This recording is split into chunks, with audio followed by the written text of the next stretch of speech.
Então vamos que vamos. E o tema dessa live de hoje, 6 mitos que te impedem de eliminar gordura e definir o corpo depois dos 40 anos.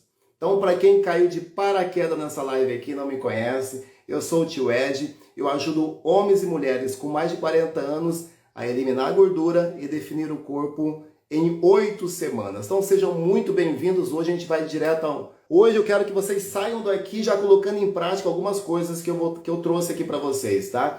Então vamos que vamos. Nessa live aqui eu quero que você entenda que para conseguir emagrecer e perder barriga, gente, e definir o corpo, você precisa ajustar alguns pontos importantes. Na nossa idade, a gente precisa ter mais clareza daquilo que funciona, tá? O que a gente fazia lá atrás, eu sempre falo isso para vocês, gosto de começar sempre as lives dessa forma.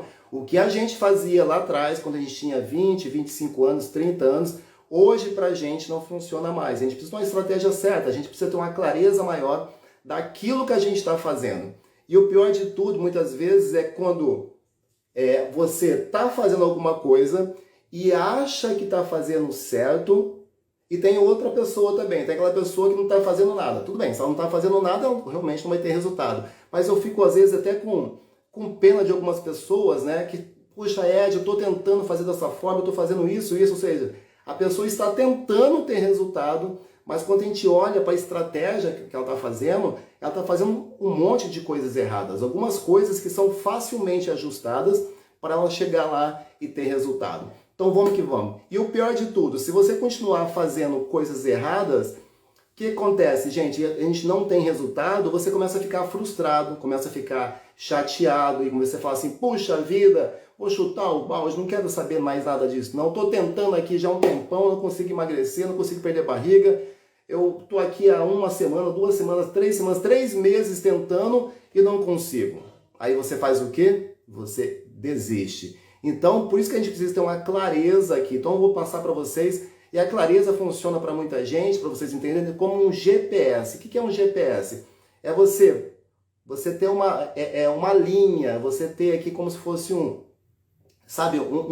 uns pontos marcados onde você tem que percorrer. Então, tipo um GPS, ele manda você virar para a direita, depois para a esquerda, olha, agora você intensifica mais aqui, você que já tem mais de 40 anos tem que fazer isso. Você que tem mais de 50, é legal a gente apertar isso. Então é como se fosse um GPS. Então eu vou passar para vocês aqui 6 mitos que talvez, bem provável que algum desses mitos, você que está me assistindo agora, está cometendo em casa. Então vamos lá. 6 mitos que estão te impedindo de eliminar a gordura e definir depois dos 40 anos. Vamos entrar já com um polêmico aqui, um que já vai fazer a galera ficar alucinada já. Então, o primeiro mito é o seguinte, que eu vejo muito isso. Então é assim, tio Ed, se eu tirar carboidrato, eu vou ficar fraco e sem energia.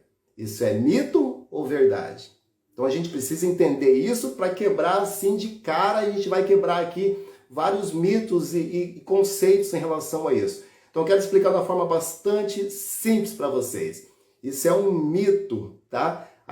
Isso não acontece, isso pode acontecer se você realmente estiver muito viciado em carboidrato e em açúcar, e é claro que você vai ter uma dificuldade. Mas a gente precisa entender o seguinte, primeiro ponto que eu queria esclarecer com vocês é que assim, eu não tiro completamente o carboidrato, e os meus alunos também não. Eu não recomendo que eles zerem o carboidrato. Não, eu nunca falei isso para vocês, tá? É interessante a gente entender o seguinte, basicamente, existe 3 tipos, vou resumir aqui de uma forma bastante simples. 3 tipos de carboidratos.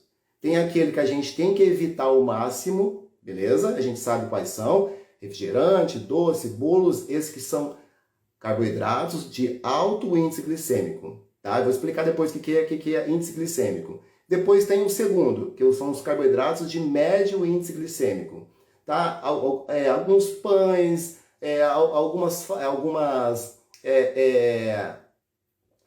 tubérculos, algumas frutas, esses a gente tem que comer de forma moderada. Isso eu explico para os alunos lá. E depois tem os carboidratos de baixo índice glicêmico, e esses a gente pode comer todos os dias. E quais são esses alimentos? Quais são os carboidratos de baixo índice glicêmico? São as verduras, as hortaliças, as folhas, algumas frutas. Então, esse tipo de carboidrato a gente come todos os dias. Por que a gente precisa entender isso? Porque quando você come qualquer tipo de carboidrato e todo mundo joga o carboidrato como se todos fossem carboidratos fossem iguais, você pode estar comendo um carboidrato que está aumentando o seu índice glicêmico. O que é isso, gente? Quando você come um alimento de alto índice glicêmico, isso significa mais ou menos a velocidade que o teu corpo consegue, pega aquele açúcar, né, e transforma, ou seja, a glicose sobe, a glicemia sobe muito alto, cai uma quantidade de açúcar violenta na tua corrente sanguínea e o teu corpo rapidamente pega aquele açúcar que está sobrando lá e ele converte aquilo basicamente em gordura. Então o que acontece é isso. Então sabendo disso, o que a gente faz? A gente evita ao máximo esses alimentos, come de forma moderada os alimentos de médio índice glicêmico, os carboidratos de médio índice glicêmico, e a gente come, basicamente, a nossa base de alimentação são alimentos de baixo índice glicêmico, justamente para não dar picos de insulina. Então, beleza. Primeiro ponto é isso. Eu quero esclarecer isso com vocês. O segundo ponto, que é muito importante, é que a gente precisa entender de uma vez por todas uma coisa que é muito confuso para muita gente, mas vou explicar de uma forma bastante fácil. Que é uma coisa que a gente fala bastante aqui sobre flexibilidade metabólica. É assim, o nosso corpo, ele tem a capacidade de tanto de viver com carboidrato ou sem carboidrato, ok? Nosso corpo sabe fazer isso. Gente, imagina, lá atrás, no tempo dos homens da caverna, não tinha pão, bolo, biscoito, essa quantidade de carboidrato, não tinha nem geladeira, não tinha nem supermercado, não tinha nada disso. Como que a gente sobreviveu e a gente conseguiu evoluir, mesmo sem mercado, sem geladeira, sem esse excesso de carboidrato? Como que a gente evoluiu mesmo assim? Porque o teu corpo ele consegue, tanto quando você come carboidrato, ele consegue converter esse carboidrato e deixar armazenado esse carboidrato, para ele utilizar isso como uma reserva de energia. Então, ou seja, na ausência, quando você não come carboidrato, na ausência de carboidrato, o teu organismo ele consegue buscar esse carboidrato que está lá armazenado, que está estocado, essa energia que está estocada lá. Então imagina que hoje você reduz o teu carboidrato e passa a comer um pouco carboidrato. O que vai acontecer com você? O teu organismo ele pode ter alguma dificuldade de entender isso, passou uma vida toda comendo açúcar, muito carboidrato, muito bolo, muito doce. É claro que esse período de transição, que pode demorar, eu vejo na prática aqui, isso pode demorar às vezes uma semana, às vezes 10 dias, 15 dias, mas todo mundo consegue passar por esse processo. A pessoa começa a entender ali que o corpo dela fala, caramba, eu quero carboidrato, eu quero glicose o tempo todo, eu quero que você come teu pãozinho, eu quero que você come bolo. Ele fica pedindo isso para você, porque o teu corpo sabe que é muito mais fácil ele quebrar esse açúcar em glicose do que ir lá naquilo que está armazenado, estocado, quebrar aquilo para ele fazer energia para você se movimentar, para você treinar, para você limpar a casa, para você trabalhar. Então, por isso que o teu corpo quer que você coma carboidrato. Esse é um ponto, talvez também porque talvez você está viciado no açúcar. Então, esse processo de tirar o carboidrato, ou reduzir, ele pode ser ali mais chatinho, pode te dar ali uma certa irritabilidade, acontece isso muito com meus alunos no começo, 1, 2, 3 dias, tem gente que não sente nada disso, e tem gente que às vezes vai demorar 1, 2, 3, que eu vejo na prática aqui, no máximo 3 semanas, e aquela pessoa realmente já está ali adaptada a reduzir o carboidrato. Então o primeiro ponto é esse, o teu corpo sabe perfeitamente viver, ele é muito inteligente sem carboidrato. Isso é um ponto, beleza? Outro ponto é que a gente não reduz completamente o carboidrato, a gente simplesmente diminui. Diminuir o carboidrato não quer dizer que a gente zere o carboidrato. Até porque a gente come bastante carboidrato, basicamente quase todos os dias e quase todas as refeições, porque eu gosto de comer verduras, saladas e frutas. Então, esse tipo de alimento também tem carboidrato. E a gente precisa entender, um grande erro que a galera acha é que assim, você só consegue encontrar carboidrato no arroz, no pão, na pizza, no bolo. Não, você encontra carboidrato em outros alimentos também. Beleza? Esse é o primeiro ponto. Então, vamos agora para o mito 2. Esse aqui já é para arrebentar também. É algo que a galera às vezes fica assim imaginando, fala, Ed do céu, não pode um negócio desse. Talvez seja a pergunta que eu mais recebo aqui. Jejum faz perder músculo, tio Ed? Mito ou verdade? Jejum faz perder músculo? Mito ou verdade? O que vocês acham? Gente, se você sacar isso e colocar em prática, eu quero explicar isso de forma bastante simples para você. Se você entender o que eu vou falar agora, eu vou explicar de forma bem didática, bem simples, porque isso aqui pode virar a chave para você que tem mais de 40 anos e não consegue perder barriga, não consegue, sabe, ganhar massa muscular, não consegue olhar para o espelho e ver o resultado daquilo que você está fazendo. Talvez você está errando nesse ponto aqui. Então vamos lá, jejum faz perder músculo, tio Ed? Mito.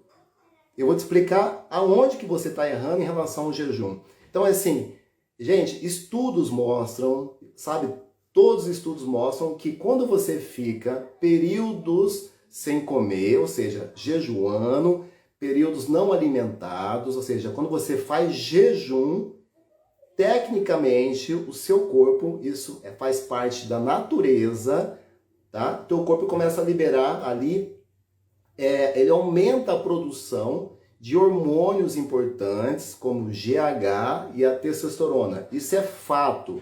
Isso acontece com todo mundo. Tem estudos mostrando que esse aumento de produção desses hormônios em homens pode chegar até 2000% a mais antes dele ter começado o jejum.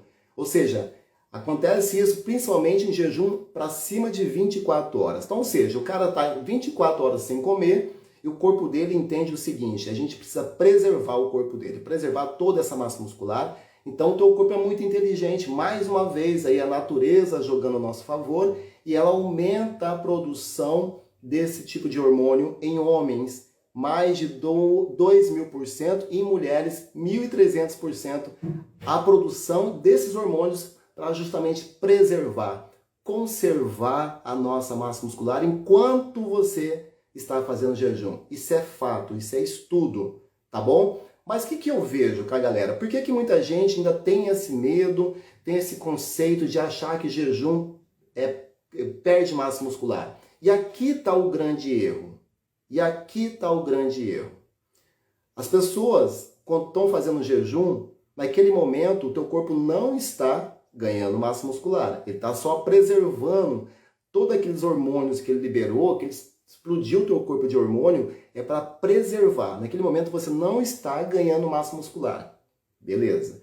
Quando você quebra o seu jejum, o teu corpo está precisando de proteínas, está algum tempo ali sem se alimentar de nutrientes importantes, essenciais, como a proteína. Aí você faz o quê? Você não se alimenta através de alimentos essenciais. Ou seja, de repente você vai quebrar um jejum com pão, com suco de laranja, com, sei lá, com bolo, com biscoito, com arroz, com macarrão, e você não se alimenta de forma correta, principalmente antes e depois do jejum. Então, quando você quebra o jejum, você está precisando ali de proteínas para suprir a necessidade, porque você ficou um período sem se alimentar. Aí você não come aquilo que é essencial, você não come as proteínas essenciais. E aí você começa, assim, um processo ali de déficit proteico, ou seja, você não está perdendo massa muscular porque você está fazendo jejum.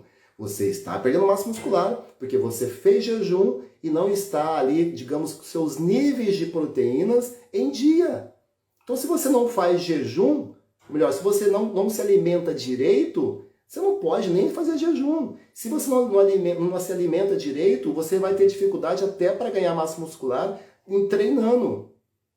Se você não se alimenta direito, você vai ter dificuldade para até, sabe, pensar melhor, trabalhar melhor, treinar melhor, namorar melhor. A nutrição é a base de tudo.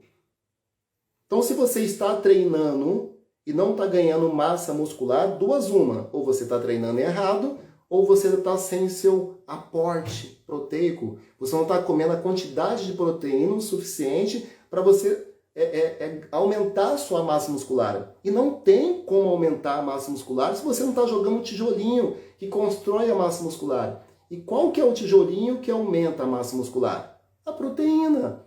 Então, se você passa o dia todo Agora, só para você entender um pouquinho o que eu vejo aqui, que é o seguinte, imagina uma pessoa, eu falei isso, se eu não me engano, na live passada, vou ser bem breve em relação a isso, só para você entender. Imagina uma pessoa que acordou de manhã, a primeira coisa que ela come foi um pão ali com margarina, um copo de leite com Toddy, ou então bebeu um suco de laranja, e aquilo ela comeu de manhã e foi trabalhar. Chegou ali na hora do almoço, ela comeu arroz, batata frita, salada e um pedacinho de carne. E voltou a trabalhar. Chegou à noite, na hora do jantar, ela falou assim, não vou comer nada pesado aqui não, vou comer uma sopinha. Ela comeu uma sopinha de macarrão, ali com legumes, e comeu um pãozinho, comeu uma frutinha à noite, uma coisa mais leve, e foi dormir. Peraí, o que essa pessoa comeu realmente de proteína? Ela não conseguiu nem colocar o mínimo diário para ela fazer a manutenção da massa muscular dela. Então o que acontece? Quando ela faz jejum, essa pessoa não tem esse aporte proteico e com certeza o jejum é um estresse que você causa no seu corpo, digamos o estresse benéfico, porque você estressa, depois o seu corpo se adapta ao jejum e você fica mais resistente, mais resiliente, você fica mais forte. É como o exercício físico. Você cria um estresse no seu corpo através do exercício físico, você rompe as suas fibras, você cria um estresse ali e ali você aumenta a sua massa muscular. Eu digo que o jejum e o treino é tipo, primeiro você fica ruim para depois ficar bom. É mais ou menos isso, para vocês entenderem. Primeiro você machuca para depois você ficar mais forte. Então é basicamente isso. Então o que você deveria fazer, o mínimo de proteína para você comer durante o dia? Vou dar um cálculo bem geral aqui. Cada um depende da idade, depende da altura, depende do peso, depende da quantidade de exercício físico, de quantas vezes por semana você faz, depende da intensidade, depende de vários fatores aqui para calcular realmente a tua quantidade de proteína para você suprir a tua necessidade. Mas de uma forma bem geral, cada um é cada um. Eu vou falar de uma forma bem geral aqui, tá? Imagina a gente encontrar o cálculo ideal para você comer durante o seu dia, tá? Então imagina que você tem 70 quilos, beleza? É o meu peso hoje. Eu estou com 70, 71, vou arredondar para 70 quilos. Uma pessoa de 70 quilos, ela tem que comer no mínimo 70 gramas de proteína por dia. Então, a gente soma o seguinte, 1 grama de proteína por peso corporal. Então, eu tenho 70 quilos vezes 1 grama, eu tenho que consumir 70 gramas por dia. Amanhã é mais 70, depois da manhã é mais 70. Eu tenho que fechar meu dia, da hora que eu acordo até eu deitar, até eu dormir, eu preciso fechar esse dia com essa quantidade de proteína, beleza? Não é esse cálculo é bem geral. A forma certinha de fazer isso não é assim. Você tem que pegar o peso da pessoa, ver a quantidade de gordura, tirar a gordura da pessoa e ver o peso que sobrou e você calcula ali sobre o peso fora de gordura corporal, tá? É o peso livre de gordura. Esse é o jeito certo. Mas para não complicar muito para vocês, vamos arredondar assim. 70 quilos, 1 grama de proteína. Então, ou seja, eu tenho 70 quilos, tenho que consumir 70 gramas de proteína. Vamos colocar isso agora no teu dia. Beleza? Aquela pessoa, ela fez o quê? Comeu um pãozinho com margarina, né? O pãozinho só carboidrato simples, não trouxe nada de proteína, só fez pico de insulina, fez ela acumular mais gordura. A margarina ali por cima não é legal, a gente sabe da margarina. Bebeu um pouquinho de leite, o leite tem um pouquinho de proteína, colocou açúcar, porque ali o chocolate, o Nesquik tem açúcar, não sei o quê. Às vezes tomou um suco de laranja, também nada de proteína, beleza. Praticamente não colocou nada de proteína no leite, muito pouquinho. Chegou na hora do almoço, ela comeu batata frita, arroz, feijão, uma salada e comeu um pouquinho de carne só. Chegou à noite, de novo, ela comeu aquela sopa, alguma fruta à noite e às vezes comeu um pouquinho de carne, mas muito pouco ainda, porque já está à noite. Show de bola. Essa pessoa não colocou muitas vezes, ela está precisando de 70 gramas. Ela não colocou nem a metade, nem 30 gramas de proteína, que é esse tipo de alimentação. Como que eu vou colocar 70 gramas de proteína, Ed, Sendo que eu não tenho um profissional me acompanhando, eu não tenho um nutricionista, eu não tenho um profissional da saúde, não tenho um médico, não tem ninguém para me ajudar. Como é que eu tenho um conceito geral se eu estou comendo a minha quantidade assim ideal? Ideal teria que realmente conhecer cada um. Mas de uma forma geral, o que seria, digamos, recomendado para as pessoas? Então, 70 gramas. Vamos encontrar 70 gramas de proteína dentro de uma refeição comum, normal? Então vamos lá. Ed, eu preciso de 70 gramas. Como que eu posso dividir isso ao longo do meu dia? Show de bola. Acordei de manhã, você vai na tua primeira refeição. Se você comer 3 ovos na parte da manhã, cada ovo tem mais ou menos 6 gramas de proteína. Então, se você comer 3 ovos, você já está matando ali 18 gramas de proteína. Vamos arredondar para 20 gramas. Beleza. Já comi ali, você colocou um queijinho por cima, é bem provável ali que você já colocou ali mais ou menos 20 gramas de proteína. Show de bola. Já matei 20 gramas. Na faltam 70, eu tenho que colocar 70 gramas de proteína. Beleza. Fui trabalhar, fui fazer minhas coisas, fui dar aula, você foi trabalhar, você foi cuidar dos filhos, foi arrumar a casa. Show de bola. Chegou na hora do almoço, agora eu preciso colocar mais um pouco de proteína. Aí eu vou comer, por exemplo, uma carne, um frango, um peixe. Então vamos arredondar aqui, mais ou menos a cada 100 gramas de carne, seja carne vermelha, frango, peixe, a gente, em média, tem 25 a 30 gramas de proteína. Vamos arredondar aqui para 25, beleza? Então você colocou 20 gramas no café da manhã, comeu um bife, 100 gramas de carne, gente, vai dar mais ou menos um bife, não muito grande, um bife médio, e ali você já matou ali mais ou menos 25 gramas de proteína. 20 gramas de manhã, 25 na hora do almoço, para completar 70, faltam quantos? 25 gramas, né? Aí eu posso, no meio da tarde, comer mais alguma coisa que tem proteína. Aí eu vou chegar à noite e vou comer saladas, legumes, vou comer hortaliças, uma coisa mais leve. Eu vou ali por volta de 6, 7 horas da noite, eu vou fazer minha última refeição e vou comer agora minhas 25 gramas de proteína. Aí eu posso comer uma proteína mais leve um pouco, posso comer um peixe, posso comer um frango, beleza? Resolvi o problema, eu fechei o meu dia com 70 gramas de proteína. Então, se eu fizer jejum, eu não vou ter dificuldade, eu não vou perder massa muscular, porque eu estou com meus níveis de proteína mínimos ideais, estão ali recomendados, não vou perder massa muscular. É claro, se você treina, tem que fazer um cálculo maior, tem que aumentar, e muitas vezes pode aumentar aí para 1,1, em vez de ser 1 grama por peso corporal, pode ser 1,8, pode ser até 2, depende da intensidade. Não quero entrar nesse ponto aqui, que eu trouxe só aqui de uma forma geral para você. Beleza? Show de bola! Falamos agora sobre o jejum. Ficou bem entendido isso para vocês? Terceiro mito. Vamos lá. Cardio é melhor para emagrecer que musculação? Cardio é melhor para emagrecer que musculação, tio Ed? Isso é mito ou verdade? Hã?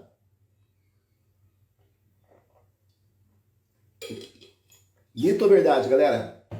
Então vamos lá. Por que a maioria da galera acha que a grande maioria, a esmagadora maioria das pessoas acham que o cardio... Isso é mito, tá? Isso é mito. Vou te explicar o porquê que isso é mito. Mas eu vou explicar por que a maioria das pessoas acham que cardio é melhor que musculação para emagrecer. Porque assim, quando as pessoas pensam em emagrecer, elas pensam logo em fazer uma corrida, não é assim? Vou dar uma corrida, correr 15, 20, 30 minutos, 1 hora muitas vezes.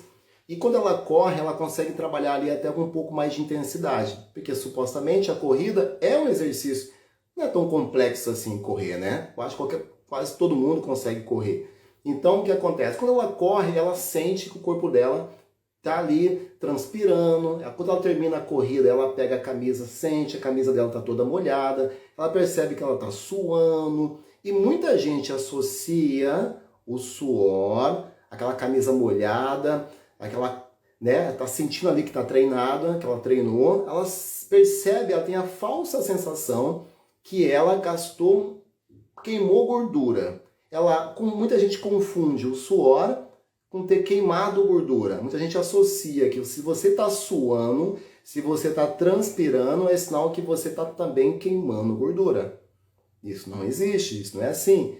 Né? A gente sabe, o suor simplesmente é a água do seu corpo, não é gordura. Show de bola? Então, por isso que muita gente acha que isso é verdade. Então, muita gente continua fazendo cardio, porque cardio transpira, porque cardio me deixa suado, porque cardio minha camisa fica molhada, então eu vou continuar fazendo cardio. Então, o que acontece?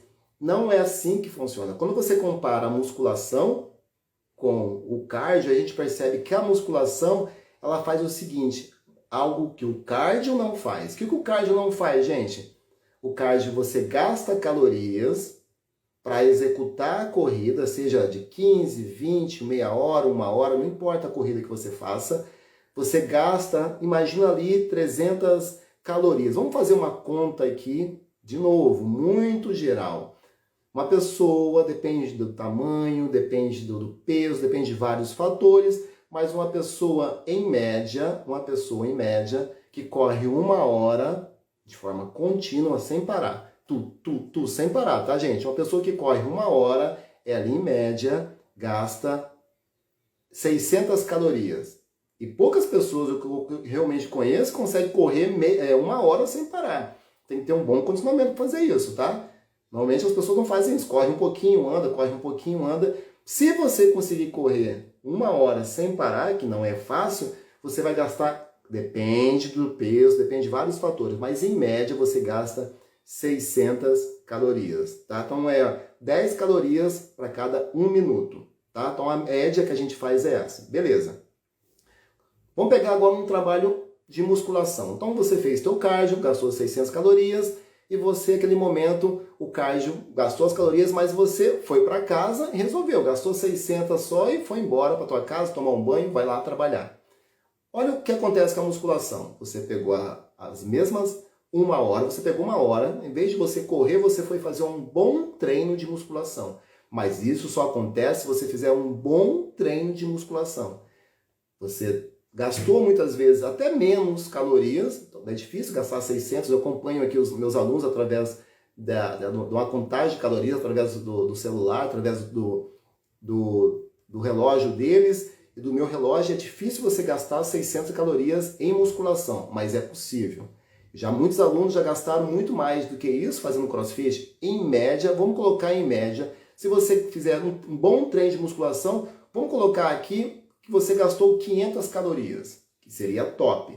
Mas beleza, Ed, correr gastou 600, musculação gastou 500, mas está me falando que 500 é melhor do que 600? Eu estou falando para você, quando você fizer musculação, você vai gastar próximo de 600 calorias, mas vai acontecer uma mágica no seu corpo quando você fizer musculação.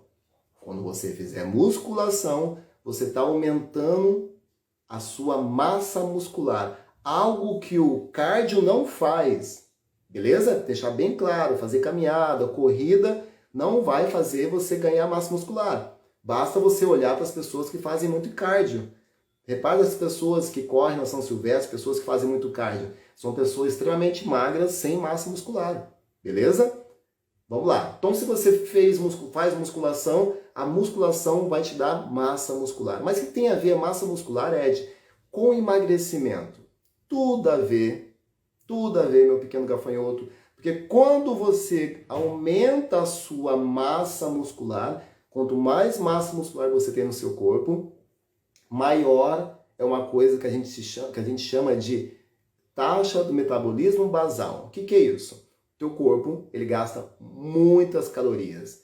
Toda vez que a gente fala em gastar calorias, a gente está falando de gastar energia. Então, teu corpo consome muitas calorias para se manter vivo. Sim, seu corpo, ele gasta muitas calorias para se manter vivo. Para manter o teu coração batendo, para você ficar pensando, para você piscar, para o teu intestino trabalhar, todo o seu organismo funcionar. Isso a gente chama da sua taxa de metabolismo basal. É o tanto de calorias que você gasta durante um dia para se manter vivo. Resumindo, é isso. Beleza? Quando você tem muita massa muscular, você gasta muitas calorias. Você é uma usina de gastar calorias. Imagina uma usina, uma fábrica Muitas pessoas trabalhando o tempo todo nessa fábrica. Então essa fábrica produz muita energia, para já você tem que pagar muitos empregados. Acompanha meu raciocínio. Uma fábrica cheia de funcionários, trabalhando o tempo todo, aquela fábrica ela produz muita energia, mas para já você precisa tirar do bolso muito dinheiro para pagar aquela quantidade de funcionário que está trabalhando para a tua fábrica. Quando você pensa em gastar dinheiro, o teu corpo, gastar dinheiro é gastar calorias. Então, para gastar calorias, teu corpo agora vai queimar toda essa gordura que você está acumulando aí para pagar esses funcionários. Então, ele vai gastar toda aquela gordurinha que está na barriga, que está nas costas, que está debaixo do braço, aquela gordurinha que não sai. Se você fizer um bom treino de musculação, o teu corpo precisa alimentar, digamos assim, essa massa muscular. Então, de uma forma bastante simples, o seu músculo, não é assim exatamente, mas de uma forma bastante simples, para a galera que é mais leiga, é o seguinte: o teu corpo, o teu músculo precisa comer. Ele é faminto, ele é um tecido nobre, é algo no seu corpo que é muito ativo e ele gasta muita energia e o teu corpo precisa alimentar ele. E o seu músculo precisa ser alimentado. Ele gosta de comer gordura. Então ele gosta de comer qualquer coisa, mas se tá lá a gordurinha, ele vai lá comer aquela gordurinha. Ele vai comer bem assim, mas só para você entender. Deu pra pegar, galera? Então quando você faz musculação, você aumenta a tua taxa de metabolismo basal, ou seja, você gasta mais calorias pelo simples fato de estar vivo e agora você consome muito mais energia. Consumindo mais energia, mais gasto calórico. Mais gasto calórico, menos gordura corporal. Menos gordura corporal, menos barriga. Menos barriga, menos aquela gordurinha localizada. Deu para entender? Mas Ed, e o treino cardio? Gastou só ali? Você gastou 600 calorias ali e depois foi para casa. Não ganhou massa muscular, para já não aumentou a taxa do metabolismo basal. Fechou? Então, de longe, musculação é a melhor ferramenta para você emagrecer. Se você foi para a sala de musculação, fez 1 hora de treino de musculação e não saiu exausto, não saiu suando, não saiu cansado, não saiu com a camisa pingando, é porque você não fez um bom treino de musculação, meteu o migué, fez alguma coisa errada ali, não é possível. Uma pessoa que treina musculação pesado, a pessoa sai assim, gente, ó, vai embora assim para casa que o ombro caído, as pernas assim, sabe, tropeçando, não consegue nem subir escada. Quem treina musculação, faz um bom treino de perna, a pessoa no outro dia não consegue nem andar direito. Tô brincando, tô exagerando aqui, mas vocês têm que entender que você precisa dar um estímulo pro teu corpo evoluir, entendeu? Então é assim, se você tá com sala de musculação, não tá saindo ali destruído, não tá saindo cansado, exausto, é porque você não está fazendo um bom treino de musculação. E outro dia eu falei sobre como fazer treino de musculação. Não quero entrar aqui, senão a gente vai estender muito essa live aqui. Beleza? Então ficou claro para vocês? Treino de musculação. E aqui eu vejo, eu tenho um aluno, não sei se vocês acompanham o Leandro. O Leandro tem um resultado incrível, perdeu mais de 15 quilos aqui no programa. E o Leandro, gente, ele fazia, não sei se está aqui na live, ele corria na esteira, fazia muito cardio. E quando ele entrou no programa, ele treinava musculação também na academia. E treinava comigo aqui, de forma online aqui, ele treinava em casa. E ele começou a contar um pouco da história dele, eu falei assim, para de fazer esse monte de cardio aí, pelo amor de Deus, a gente precisa de massa muscular. O Leandro tem 45 anos, perdeu mais de 15 quilos, pô, tá com o corpo definido, perdeu aquela barriga, tá com o corpo, porra, parece um garotão de 20 anos. E aí, quando eu olhei pro treino dele, eu falei, é muito cardio, você tá treinando muito cardio, fazendo pouca musculação. Ele falou, ele falou, vamos tirar isso aqui? Vamos fazer agora o treino de alta intensidade, foi o que eu falei para ele, e você vai arrebentar na musculação. Eu ajustei como ele precisa fazer a musculação.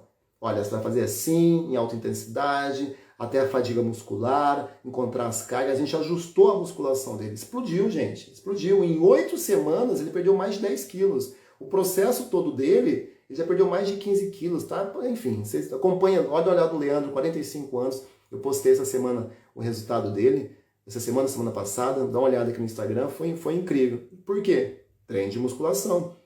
E outra coisa, só pra gente fechar essa parte aqui. A maioria não. 99% dos meus alunos, eu não peço para eles fazerem corrida, eles não fazem cardio.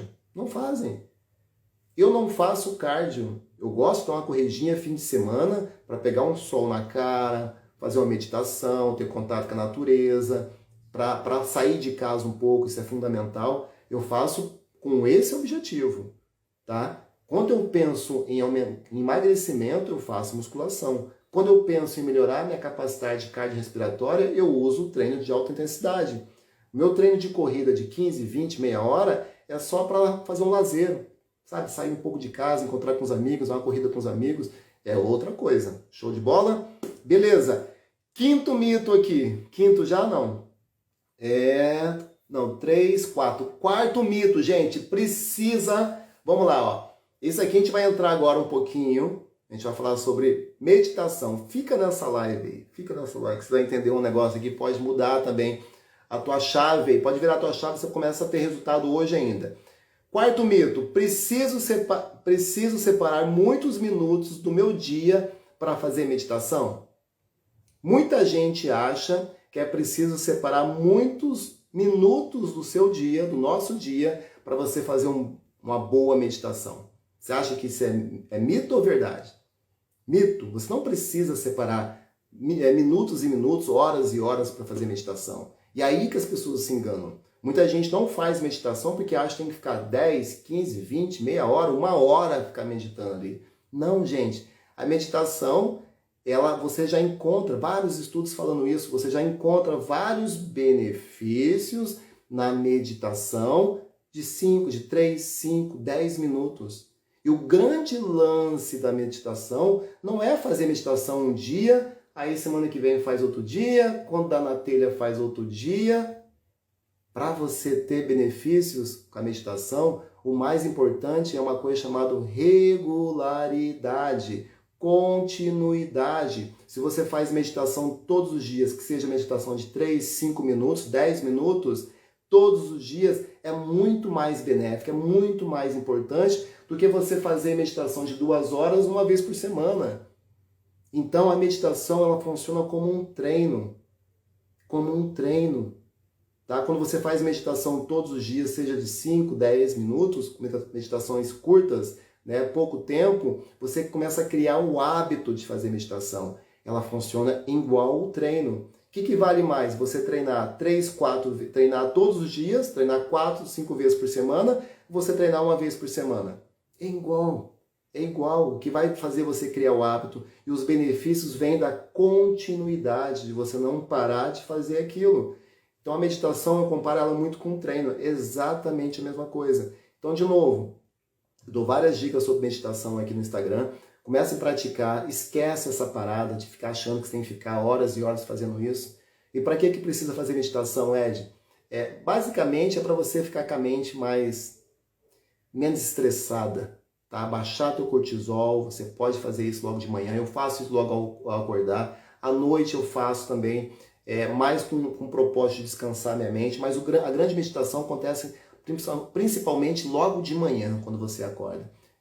Deixa ali 3, 4, 5, 10 minutos ali para você, num lugar mais tranquilo, e ali você para um pouquinho, faz uma boa respiração, entende o seu corpo, e ali você deixa os pensamentos passarem. Então, eu não quero falar sobre meditação aqui, é só para vocês entenderem que é possível sim, e depois aqui no meu Instagram eu vou dar várias dicas como você consegue aplicar o passo a passo, como fazer meditação, que tipo de meditação você pode fazer, tá? Mas só quebrando esse mito, sim, você consegue ter resultados benéficos, vários benefícios através da meditação, com meditações curtas, pequenas. Show de bola?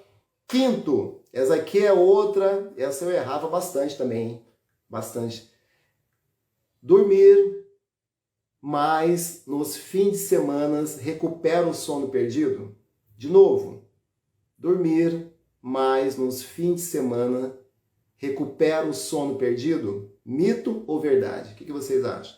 Ou seja, você dormiu mal pra caramba no meio da semana, aconteceu alguma coisa e você fala, nossa, deixa que no fim de semana eu vou recuperar esse sono perdido. Você acha que no fim de semana você consegue recuperar esse sono que você não teve durante a semana por algum motivo? Você acha que você recupera? Mito ou verdade? Mitão, gente, mito. Um sono perdido é um sono perdido. Acabou. O que você fez hoje vai ser recuperado hoje. Se você treinou hoje, fez um treino de musculação, você vai dormir e nesse treino de musculação, esses benefícios do treino de musculação será, digamos, a manutenção, a organização, o ganho de massa muscular, principalmente, vai acontecendo e vai ser ali intensificado principalmente à noite. Então, se você treinou pesado, igual um bicho na academia, para ganhar massa muscular, você, mulher, para ficar mais definida, treinou para perder gordura, aí você não dormiu bem durante a noite, nessa noite desse dia, né, para fechar o dia, dormiu à noite, é bem provável que você basicamente jogou quase todo aquele teu treino pelo ralo. Sim. Tudo que você faz hoje vai ser organizado hoje. A manutenção será feita hoje, os reparos serão feitos hoje à noite. Então, isso é muito importante você entender, que não tem como recuperar. Quando você no fim de semana vai dar uma deitada, dar uma descansada, você pode até descansar a sua mente. Você dá realmente uma relaxada ali no fim de semana, mas você não recupera. Tem vários estudos provando isso. Colocaram dois grupos de pessoas, deixaram um estudo muito interessante, pegaram um grupo de pessoas e deixaram essas pessoas com privação de sono. Pessoas dormindo muito pouco durante a semana e tiveram vários problemas metabólicos nessas pessoas, umas engordaram, outros tiveram vários problemas metabólicos, e depois essas pessoas chegaram no fim de semana e fizeram as pessoas dormirem durante 5, 6 horas a mais, para ver se recuperava aqueles estragos feitos durante a semana. Não recuperou. Então isso é fato que eu estou falando para vocês aqui. Então o que a gente precisa fazer? Primeira coisa é entender que isso é verdade, que eu estou falando para vocês, tá? Basta estudar um pouquinho. Então a gente tem que cuidar todo dia do nosso sono, beleza? E uma pessoa que eu vi muito claramente em relação a isso é um aluno que se chama Renato. Eu tenho um aluno, não sei se está aqui nessa live de hoje, ele completou 40 anos semana passada, e o Renato fazia tudo certinho, treinava, se alimentava bem. Gente, tudo certinho. Você olhava para o plano de ação dele, estava tudo bonitinho, mas ele era médico e ele não conseguia dormir direito. Quem é médico sabe. Aí ele falou assim, cara, eu preciso me organizar. E a gente começou a olhar para o sono dele. Cara, como que a gente pode, lá no hospital, quando você estiver dormindo, como você consegue dormir melhor? A gente arrumou algumas estratégias para melhorar a qualidade do sono dele e ele teve um resultado que nunca teve. O corpo dele começou a mudar porque não estava dormindo, não estava se recuperando, não estava aumentando a massa muscular dele. Então, quando a gente ajustou um ponto, algumas estratégias para melhorar o sono dele, pum, explodiu. E hoje ele já conquistou o melhor corpo de todos os tempos. Ele está com um corpo super definido. Dá uma olhada aqui no Renato também, 40 anos, eu postei ele, se não me engano, semana passada. Enfim, está com um corpo top, porque a gente ajustou o sono dele. Se não tivesse ajustado o sono dele, melhorado o sono dele ali, com certeza ele não teria o resultado que ele está tendo hoje, tá, gente? Então isso é muito importante para vocês entenderem. E o último mito, vamos lá, essa agora é para fechar. Muita gente vem falar para mim isso, muita gente não acredita nisso, é o seguinte, tio Ed, álcool antes de dormir melhora o sono? Beber álcool antes de dormir melhora o sono? O que vocês acham? Mito ou verdade? Beber álcool antes de dormir melhora o sono? Mito ou verdade? Mitaço, isso é muito mito, tá? Muito mito. Muita gente acha que beber uma tacinha de vinho, ali um copinho de uísque, uma cervejinha, muita gente acha que quando você bebe álcool antes de dormir, você relaxa, você dorme melhor. Muita gente tem essa falsa impressão. Vamos lá. Quando você bebe álcool antes de dormir, você tem uma sensação, realmente você relaxa, você sente ali mais relaxado, mais tranquilo, o olho começa a fechar, você apaga e você dorme. Mas qual que é o problema? Você até consegue relaxar com mais facilidade quando você bebe. Mas o problema é que quando você bebe antes de dormir, principalmente, o que acontece com você? O álcool tem um negócio muito interessante, que o primeiro ponto é o seguinte, ele atrapalha a produção de hormônios importantes como GH, testosterona. E esses hormônios acontecem principalmente, são liberados principalmente quando você tem uns sonos mais profundos, que a gente chama de sono REM. É quando você tem aquele sono mais profundo mesmo. Então o álcool, ele prejudica o seu sono profundo. Você não consegue atingir esse sono profundo quando você bebe muito álcool. Então o que acontece? Então se você não tem esse sono profundo, a tua quantidade de hormônios importantes para você ganhar massa muscular, para você conseguir emagrecer, aumentar seu metabolismo basal, acelerar seu metabolismo, esse processo todo não acontece ou é bem, digamos, retardado, bem prejudicado. Então, o que você precisa fazer? Evitar de beber muito álcool, muito próximo ao deitar. E a gente dá várias dicas como que você pode fazer isso também, tá? Então, quer beber uma cervejinha? É uma dica que a gente, já fechando essa live, então é uma dica que a gente passa direto para os alunos, que é o seguinte, que você pode levar como regra também. Então, é assim, quer beber uma cervejinha? Presta atenção. Você vai beber uma cerveja 1 hora antes de deitar para um copo de água. Isso vale para o vinho e vale para outras bebidas também, tá? Se você quer beber 2 taças de vinho, você bebe 2 horas antes de deitar e bebe 2 copos de água. Se você quer beber 3 taças de vinho, você bebe 3 horas antes de deitar e 3 copos de água. Justamente para você não beber muito próximo ao dormir. Então é o que a gente faz bastante, é isso. Quer tomar uma cervejinha? Quem sabe me acompanha aqui, fim de semana eu gosto de beber uma cerveja. Eu gosto de beber mais ali no final do dia, ou melhor, depois do almoço, e ali no final do dia eu já vou diminuindo justamente para esse álcool não atrapalhar a qualidade do meu sono. E o segundo ponto, para fechar aqui já, que o álcool, não sei se vocês sabem, é uma bebida diurética, é uma bebida que vai fazer você acordar várias vezes durante a noite para ir ao banheiro. Você vai sentir mais vontade de ir ao banheiro. Então o problema de você acordar, o seu organismo não quer que você faça xixi na cama, como é óbvio, e ele vai fazer o que com você? Ele vai te acordar, o seu organismo sabe fazer isso. Então toda vez que você acorda, você também prejudica o teu sono. Pessoas que acordam várias vezes durante a noite, essas pessoas não têm um sono de qualidade. Se a pessoa não tem um sono de qualidade, mais uma vez, produção de GH ela é diminuída, porque você não está tendo esse sono profundo. Se você não está tendo esse sono profundo, todo esse processo de aumento de metabolismo, de você queimar mais gordura, também é prejudicado. Beleza? Show de bola? Acho que foi tudo aqui, falei tudo para vocês. Ficou alguma dúvida? Deixa eu abrir os comentários aqui.